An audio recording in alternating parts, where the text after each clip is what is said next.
আসসালামু আলাইকুম রহমতুল্লাহ, স্বাগতম সবাইকে আরো একটি নতুন পর্বে বেসিক টু অ্যাডভান্স ইংলিশ গ্রামারের ইংরেজি গ্রামারের গুরুত্বপূর্ণ 100 নিয়মের আজকের পর্বে আমাদের আলোচনার বিষয় হচ্ছে প্রনাউন। আমরা বিগত পর্বে নাউনের আলোচনা করেছি, আপনারা চাইলে নাউনের ভিডিও আমাদের প্লেলিস্ট থেকে দেখতে পারেন। সাথে আছি আমি আব্দুল রহিম তাহমিদ, পড়াশোনা করছি চট্টগ্রাম বিশ্ববিদ্যালয়ে। তো এই ভিডিওতে আমরা প্রথমে কনসেপ্ট ডিসকাশন করব, তারপর হচ্ছে আমরা ফর্মুলা এভালুয়েশন করব, দেন আমরা এটাকে প্র্যাকটিস করব। তো এই তিনটা সিস্টেমে আমরা পড়াশোনা করব এবং আশা করি যদি আমরা এই মেথডটা ফলো করি আমাদের কোনো ধরনের সমস্যা হবে না। তো ইন্ট্রো গল্প আর দিচ্ছি না, চলে যাচ্ছে সরাসরি আমাদের কনসেপ্ট ডিসকাশনে। প্রথমেই আমরা যদি দেখি যে প্রোনাউন আসলে কাকে বলে, আমরা এটা সবাই জানি যে প্রোনাউন কাকে বলে। নর্মালি প্রোনাউন হচ্ছে নাউনের পরিবর্তে যে সকল শব্দ ব্যবহৃত হয় সেই সকল শব্দকে নর্মালি আমরা প্রোনাউন বলি। তো প্রোনাউন ব্যবহৃত যে শব্দগুলো হয় নাউনের পরিবর্তে সেগুলো হচ্ছে যে হি, হি, আস, তারপর হচ্ছে ইউ। আমরা এগুলো সবাই জানি যে কোন শব্দগুলো নাউনের পরিবর্তে ব্যবহৃত হয়। তো এগুলোকে হচ্ছে নর্মালি প্রোনাউন বলে। যেমন আমি বললাম যে ইজ আ স্টুডেন্ট, এখানে করিম ইজ এ স্টুডেন্ট। আমরা যদি আবার করিম ব্যবহার করি আসলে বিষয়টা অসুন্দর লাগবে, তো আমরা এখানে ব্যবহার করব কি he is a very good boy. তাহলে আমরা এখানে করিমের পরিবর্তে কি ব্যবহার করছি, হি। তো এইভাবে আমরা নাউনের পরিবর্তে প্রোনাউন গুলো ব্যবহার করে। তো নর্মালি প্রোনাউন 8 প্রকার। আহ, প্রথমে personal pronoun, demonstrative pronoun, indefinite pronoun, distributive pronoun, relative, reflexive, interrogative, reciprocal. Sorry, এখানে একটা সিরিয়াল মিস্টেক। তো এই 8 প্রকার প্রোনাউন আমরা হচ্ছে খুব ভালো করে মেমোরাইজ করব, কারণ প্রোনাউন যদি আমরা খুব ভালো করে মেমোরাইজ করতে না পারি তাহলে আমরা পরবর্তীতে যে ফর্মুলাগুলো শিখবো সেই ফর্মুলায় আমরা যখন প্রোনাউন ব্যবহার করতে যাব তখন এটা আমাদের জন্য কষ্ট হয়ে দাঁড়াবে। তো আমরা চেষ্টা করব যতটুকু শেখা যায় প্রোনাউনের একদম মেমোরাইজ করে ফেলা। আসলে এটি একদিনে হবে না, কারণ এটি অনেক ধরনের, যার কারণে এলোমেলো হয়ে যাবে। সো এটি আমরা প্রতিদিনই একবার করে দেখব, যাদের শেখা আছে তারা আবার আমরা এটা হচ্ছে রিক্যাপিচুলেট করব, এবং যাদের শেখা নাই তারা হচ্ছে এটা আবার পুনরায় পড়বো, এবং এমন ভাবে পড়বো যাতে ধরেন আমার যে ফ্রেন্ডটা অনেক বেশি ক্লোজ, আমার যে ফ্রেন্ডটা অনেক বেশি আমি তার সাথে মিশি, আমার কিন্তু তাকে প্রতিদিনের নাম মুখস্থ করতে হয় না। কেন? কারণ আমি তাকে প্রতিদিনই দেখতে দেখতে তার চেহারাটা আমার কাছে একদম পরিচিত। ফর এক্সাম্পল, রিসেন্টলি শেষ হয়ে গেল আমাদের টি-20 বিশ্বকাপ। সো টি-20 বিশ্বকাপে আমরা যদি আমাদের দেশ ভিত্তিক যে প্লেয়ার গুলো আছে সেই প্লেয়ার গুলোর নাম যদি আমরা জিজ্ঞেস করি আমরা অনেকেই পারবো। এটার একটাই কারণ হচ্ছে আমরা প্রতিনিয়ত সেই প্লেয়ার গুলোকে দেখে আসছি, যার কারণে আমরা সেই প্লেয়ার গুলোকে আর ইন্ডিভিজুয়ালি মুখস্থ করার দরকার হয়নি। সো প্রোনাউনের ক্ষেত্রেও সেম, আমরা যদি এই 8 প্রকার প্রোনাউনকে সিরিয়ালি অনেক সুন্দর করে দেখি প্রতিদিন অন্তত একবার, অন্তত সপ্তাহে একবার, তাহলে হচ্ছে আমরা এটি আর কখনো ভুলবো না। তো পার্সোনাল প্রোনাউনের ক্ষেত্রে যেটি, সেটা হচ্ছে আমি, ব্যক্তিগত যে বিষয়টা, যেমন person, I, my, me, we আছে, মানে first person, second person, third person. Normally এই তিনটা পার্সনের মধ্যে ফার্স্ট পার্সন এবং সেকেন্ড পার্সনটা হচ্ছে পার্সোনাল প্রোনাউন, এবং থার্ড পার্সনও এখানে পার্সোনাল প্রোনাউন হিসেবে ব্যবহৃত হয়। ডেমনস্ট্রেটিভ প্রোনাউনটা হচ্ছে যে আমরা কোনো কিছুকে ইন্ডিকেট করে যখন বোঝাই, যেমন আমরা হচ্ছে যে কোনো কিছুকে ইন্ডিকেট করি যে দিস ইজ মাই হাউস, তাহলে এই বাড়িটা হচ্ছে আমার, তার মানে এখানে দিসটা হচ্ছে কি এক একটা প্রোনাউন ইন্ডিকেটর।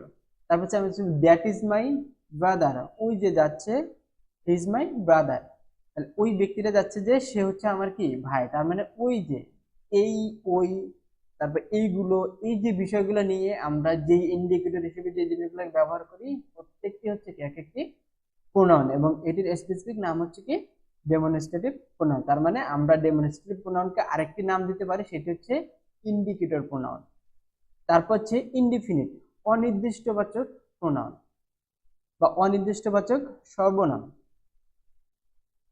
তো এখানে অনির্দিষ্টবাচক কি রকম, যেমন আমরা বলি যে সামন গিভ মি পেন, কেউ একজন আমাকে একটা কলম দাও। তার মানে এখানে আমরা হচ্ছে যে সামওয়ান বা হচ্ছে সামবডি, মেনি, এই যে প্রোনাউন গুলো ইউজ করি, সেই প্রোনাউন গুলো কি ইনডিফিনিট, মানে হচ্ছে এটা আমাকে কোনো বিষয়টাকে নির্দিষ্ট করে দিচ্ছে না, যে কোনো একটা বিষয়কে যখন আমরা ইন্ডিকেট করব তখন হচ্ছে এটা আমরা ইনডিফিনিট প্রোনাউন হিসেবে এই জিনিসগুলোকে ইউজ করব। তারপর হচ্ছে ডিস্ট্রিবিউট প্রোনাউন। ডিস্ট্রিবিউট প্রোনাউনটা হচ্ছে আমরা নর্মালি যখন কোনো বিষয় দুই বা ততোধিক ব্যক্তি বা নর্মালি ব্যক্তির মাঝে আমরা যখন এটা ডিভাইডেড করে দিতে যাব বা এটা যখন ডিস্ট্রিবিউশন করতে যাব, তখন এটা হচ্ছে আমরা ডিস্ট্রিবিউট প্রোনাউন হিসেবে ব্যবহার করব। সো সেইখানে সর্বনামগুলো কি কি, ইচ, এভরি, আইদার, নাইদার। আমরা এটা যখন নিয়ম ব্যবহার করব তখন সেই নিয়মের মধ্যে আমরা প্রোনাউনগুলোকে ব্যবহার করে দেখব। তো আমরা যখন বলি যে each student give me a duster, প্রত্যেক স্টুডেন্ট একটা করে আমাকে ডাস্টার দাও, বা each student give me your assignment, প্রত্যেক স্টুডেন্ট আমাকে তোমাদের অ্যাসাইনমেন্ট গুলো দাও। তার মানে এখানে হচ্ছে আমরা ইচ, এভরি আমরা হচ্ছে অনেক সময় ব্যবহার করে থাকি। তো এই বিষয়গুলো হচ্ছে ডিস্ট্রিবিউট প্রোনাউন বা ডিস্ট্রিবিউট প্রোনাউনের ক্ষেত্রে এই জিনিসগুলো ব্যবহার হয়ে থাকে। এরপর হচ্ছে রিলেটিভ প্রোনাউন। এই প্রোনাউন গুলোর সাথে আমরা অনেক বেশি পরিচিত, হু, হুম, হুজ। আমরা যখন সেন্টেন্স মেক করতে যাই, তখন আমরা যখন কমপ্লেক্স সেন্টেন্স কে মেক করি তখন হচ্ছে যে আমাদের এখানে দুইটা ক্লজ থাকে, প্রিন্সিপাল এবং সাবঅর্ডিনেট ক্লজ। সাবঅর্ডিনেট ক্লজের সাথে আমাদের এই কনজাংশন গুলো থাকে। তো এটা হচ্ছে রিলেটিভ, মানে দুটো সেন্টেন্সের মাঝে যখন সম্পর্ক তৈরি করবে তখন এটাকে হচ্ছে আমরা রিলেটিভ প্রোনাউন বলবো। তার মানে রিলেটিভ প্রোনাউনের আরেকটি নাম হচ্ছে সম্পর্ক তৈরিকারক সর্বনাম।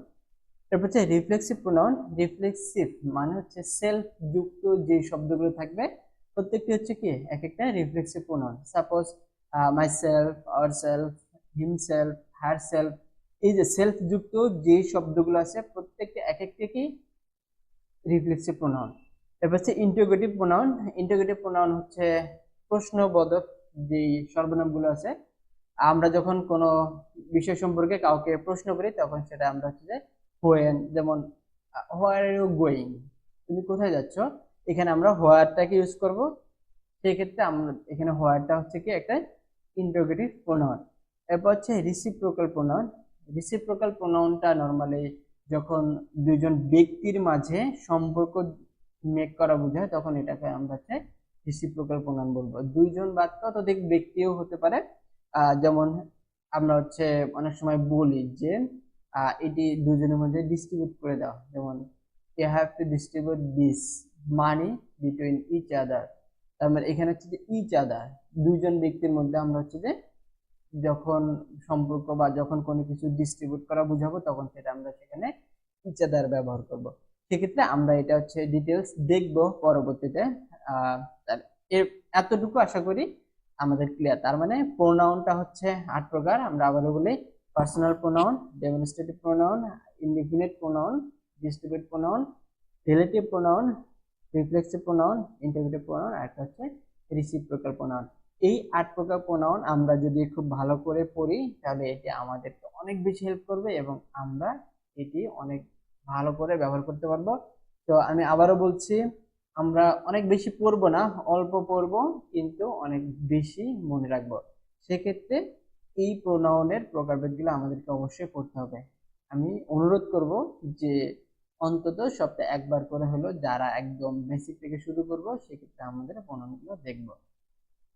তো এরপর আমরা প্রোনাউনের যে ডিভাইডেশন সেটি একটু দেখব। সেটি হচ্ছে যে আমরা একটা প্রোনাউনের 4টা ফরম্যাট পাই। প্রথমত হচ্ছে সাবজেক্টিভ, অবজেক্টিভ, তারপর হচ্ছে পসেসিভ, এরপর হচ্ছে possessive pronoun, possessive adjective, possessive pronoun. সেক্ষেত্রে সাবজেক্টিভ ফর্ম কি আই, আমরা এটা সবাই জানি যে পার্সোনাল প্রোনাউনের ক্ষেত্রে আইটা হচ্ছে সাবজেক্ট হিসেবে ব্যবহৃত হয়। মি, যেমন হচ্ছে যে গিভ মি সাম মানি, তার মানে হচ্ছে আমাকে কিছু টাকা দাও, তার মানে হচ্ছে যে এখানে মিটা হচ্ছে কি objective form. My, mine, you, you, yours, he, him, his, she, her, hers, hers, they, them, their, theirs. এই যে প্রোনাউনের যে 4টা ডিভাইডেশন বা 4টা ক্যারেক্টারিস্টিক্স বা 4টা চরিত্র, আমরা এই 4টা চরিত্রটা খুব সুন্দর করে মনে রাখবো। তার মানে হচ্ছে আমরা যখন ফর্মুলা ইউজ করব তখন অনেক সময় আপনাকে বলবে যে যদি কোনো পসেসিভ প্রোনাউন থেকে, তারপরে হচ্ছে আমাদের কি করতে হবে, সাবজেক্টের আমাদের হচ্ছে প্রোনাউনের সাবজেক্টিভ ফর্ম বা অবজেক্টিভ ফর্ম ব্যবহার করতে হবে। তার মানে আমাকে যখন বলবে সাবজেক্টিভ বা অবজেক্টিভ ফর্ম ব্যবহার করতে হবে, তখন যদি আমি এটি ভালো করে না জানি, তাহলে কিন্তু এটি আমি ব্যবহার করতে গিয়ে অনেক বেশি হ্যাসেল পোহাইতে হবে। তো চেষ্টা করব আমরা এটির সাথে আমাদের প্রোনাউনের যে ভোকাবুলারিগুলো আছে সবগুলো খুব সুন্দর করে পড়া। তার মানে এখানে আমাদের দেখলাম 4টা ফর্ম থাকে, subjective form, objective form, possessive adjective আর হচ্ছে পসেসিভ প্রোনাউন। এই 4টা ফর্ম আমরা খুব সুন্দর করে পড়ব। এরপরে আমরা নিয়মের দিকে চলে যাব। এখন আমাদের কাজ হচ্ছে ফর্মুলা ইভালুয়েশন। তো ফর্মুলা ইভালুয়েশনের ক্ষেত্রে আমরা আমাদের প্রথম যে পার্ট, সেই পার্টে আমরা নাউন ডিসকাশন করে আসছি এবং সেখানে 10টি ফর্মুলা আমরা ইভালুয়েট করছি। তো আমাদের টোটাল 100 ফর্মুলা আমরা ইভালুয়েট করব, যে 100 ফর্মুলা আমরা বিভিন্ন পরীক্ষায় খুব বেশি কমন পাই এবং এই ফর্মুলাগুলো থেকে আমাদের প্রশ্নগুলো এসে থাকে। তো আমাদের আজকের দ্বিতীয় পর্ব, এই পর্বে আমরা 11 থেকে শুরু করব। তো 11 পর্বে আমরা যদি দেখি, এখানে বলছে পার্সোনাল প্রোনাউন ইউজ করার ক্ষেত্রে আমরা এখানে দুটো ফর্মেট ইউজ করব। একটা হচ্ছে আমাদের 2-3-1, এই ফর্মুলাটা হচ্ছে যে 2-3-1।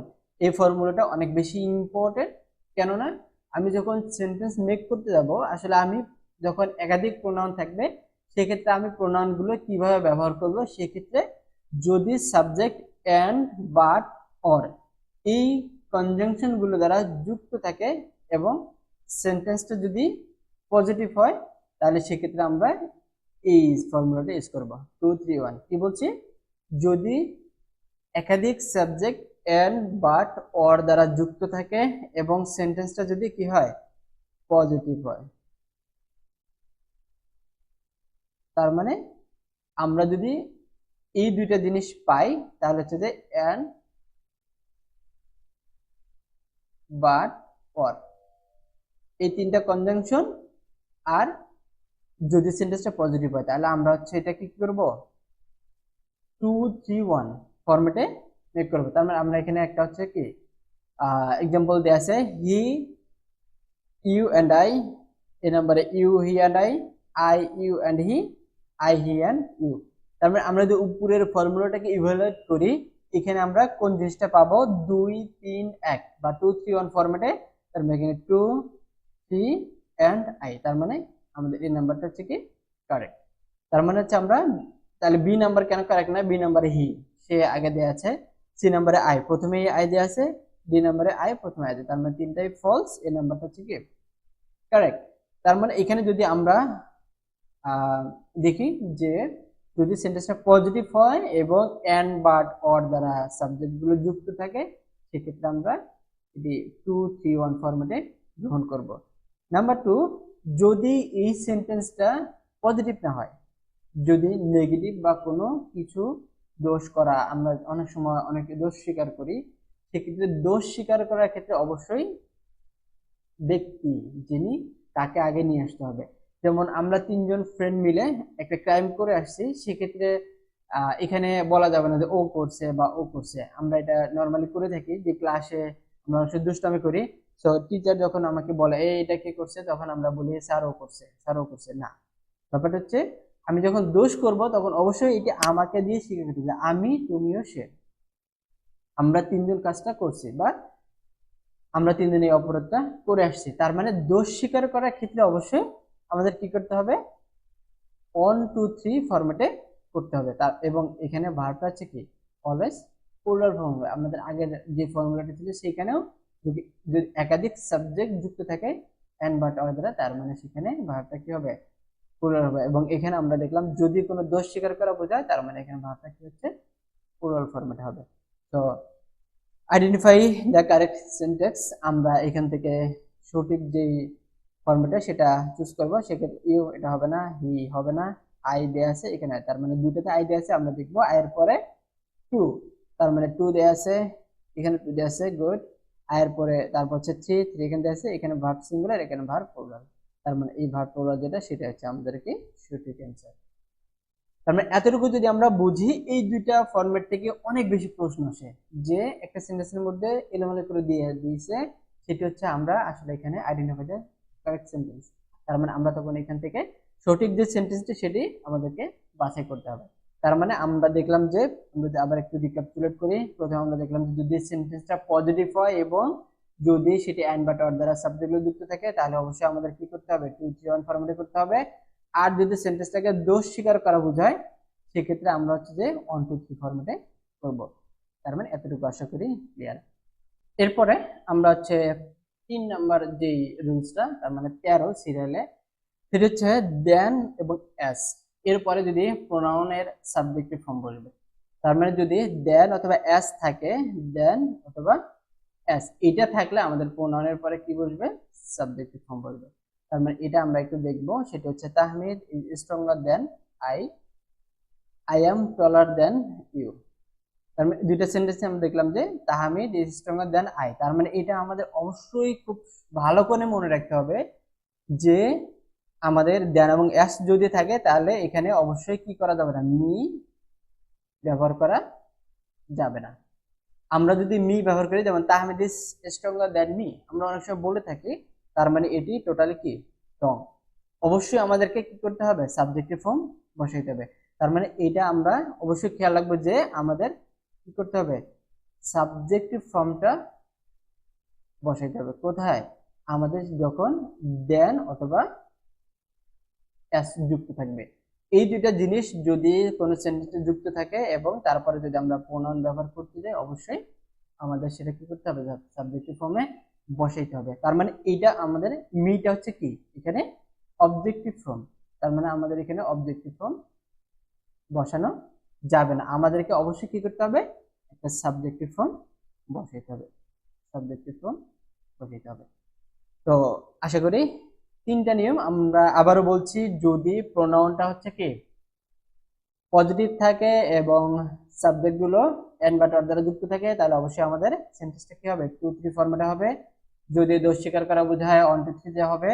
আর যদি দেন এবং এস এর পরে প্রোনাউন বসাইতে হয়, তাহলে আমরা সেটা কি করব, সাবজেক্টিভ ফর্মে বসাবো, অবশ্যই অবজেক্টিভ ফর্মে বসানো যাবে না। এরপরে একই জিনিসের মধ্যে যদি দেন এবং এস এর পরে কি থাকে, বি ভার্ব থাকে এবং এরপরে যদি প্রোনাউন বসাইতে হয়, তাহলে আমরা অবশ্যই কি করব, আরেকটা সাবজেক্টিভ ফর্ম বসাবো। তার মানে it was I who first started the work. তার মানে আমরা প্রথম নিয়মটা দেখলাম কি, যে দেন এবং এস এর পরে প্রোনাউন থাকলে অবশ্যই সাবজেক্টিভ ফর্ম বসাতে হবে। দ্বিতীয় নাম্বারটা হচ্ছে যদি দেন এবং এস এর পরে কি থাকে, বি ভার্ব থাকে, তাহলে অবশ্যই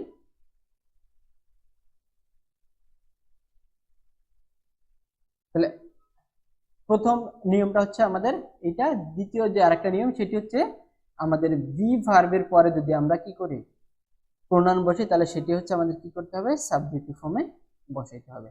তার মানে এখানে প্রথমটা ছিল আমাদের কি, দেন এবং এস এর পরে যদি আমরা প্রোনাউন বসাই, 2 নাম্বারটা হচ্ছে বি ভার্বের পরে যদি আমরা প্রোনাউন বসাই। তার মানে দুইটা নিয়ম অবশ্যই খুব গুরুত্বপূর্ণ। প্রথমটা হচ্ছে দেন এবং এস এর পরে, দ্বিতীয়টা হচ্ছে বি ভার্বের পরে যদি আমরা সাবজেক্টিভ ফর্ম প্রোনাউন বসাইতে যাই, তাহলে অবশ্যই আমাদের কি করতে হবে। তারা আমরা এখানে দেখি, it was I, did you see who was I, what is they, sorry was it they, এটা কি তারা ছিল। তো এখানে আমরা দেখলাম যে বি ভার্ব যেটি আছে এম ইজ আর ওয়াজ আর, এই শব্দগুলোর পরে আমরা অলওয়েজ কি করব, প্রোনাউনের সাবজেক্টিভ ফর্ম বসাবো। অবশ্যই আমাদের এখানে কি করতে হবে, অবজেক্টিভ ফর্ম বসানো যাবে না। যদি আমরা এখানে অবজেক্টিভ ফর্ম বসাই, তাহলে আমাদের এটা কি হবে, অবশ্যই সেন্টেন্সটা নেগেটিভ হবে। যেমন আমরা যদি বলি he is taller than me, এইখানে he is taller than me, আমরা দেখেন সেন্টেন্সটা মোটামুটি একটা সুইটেবল সেন্টেন্স মনে হচ্ছে, কিন্তু কি করা যাবে না, এখানে he is taller then I হবে।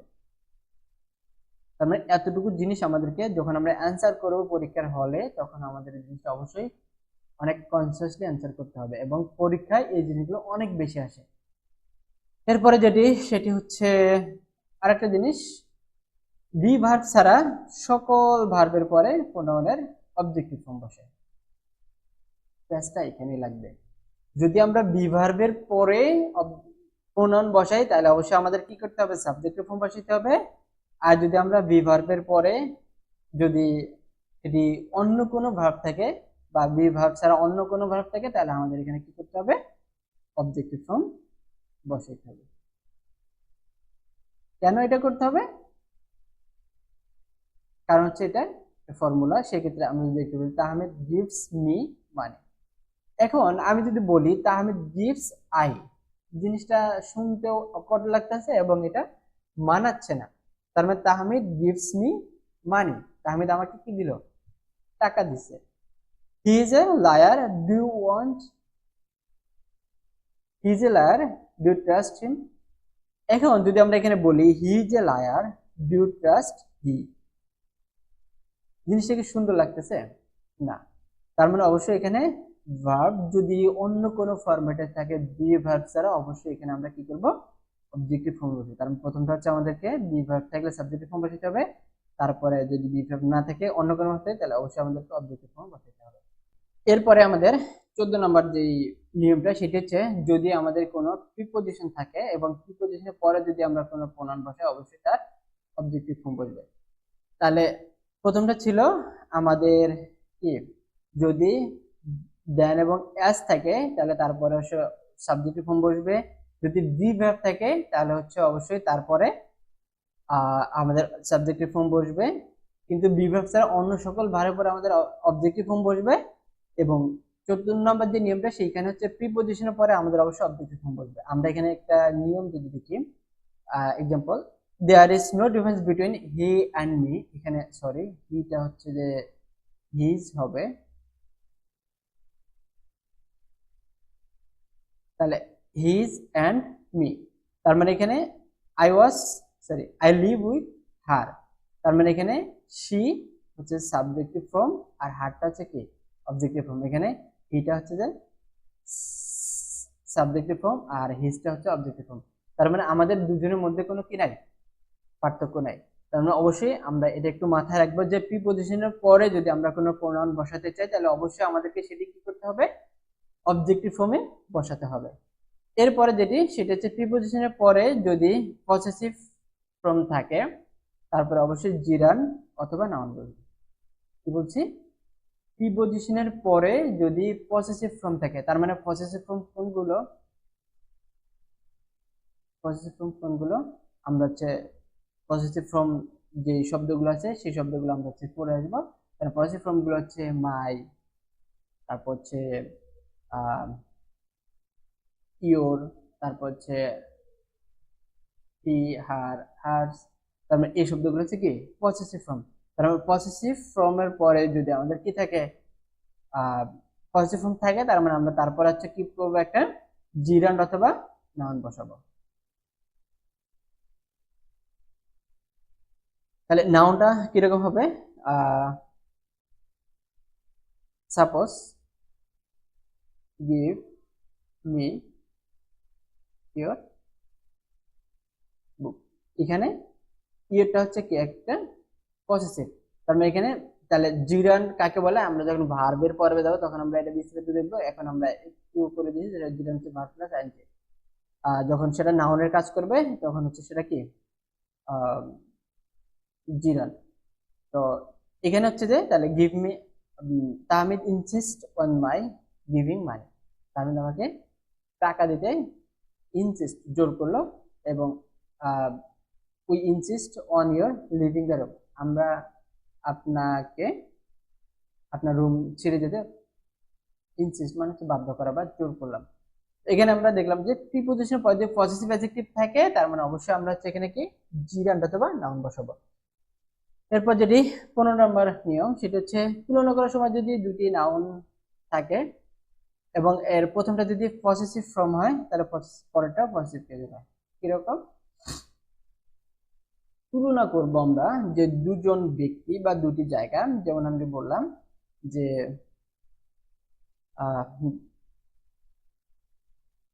ঢাকা শহর বাংলাদেশের অন্যতম সমৃদ্ধশালী শহর। সেক্ষেত্রে আমি যদি বলি যে ঢাকা শহর সমৃদ্ধশালী শহর এবং চট্টগ্রাম শহর সমৃদ্ধশালী শহর, তো আমরা যখন দুটা শহরকে কম্পেয়ার করব তখন দুটা শহরকে আমাদের কি করতে হবে, নির্ণয় করতে হবে। এখানে সেটি বলছে যে যদি আমরা তুলনা করি তাহলে অবশ্যই যদি প্রথমটা পজিটিভ কেস হয় পরেরটাও পজিটিভ কেস হবে, তাহলে সেক্ষেত্রে আমরা এখানে নাউনকে রিপিট করব না। এখানে আমরা যদি দেখি যে the climate of Chattogram is better than that of Rangamati, তার মানে এখানে আমরা ক্লাইমেট, চট্টগ্রামের ক্লাইমেট এবং রাঙ্গামাটি ক্লাইমেট দুটাই পজিটিভ কেসে আমরা হচ্ছে কি করছি এখানে মেনশন করছি। তো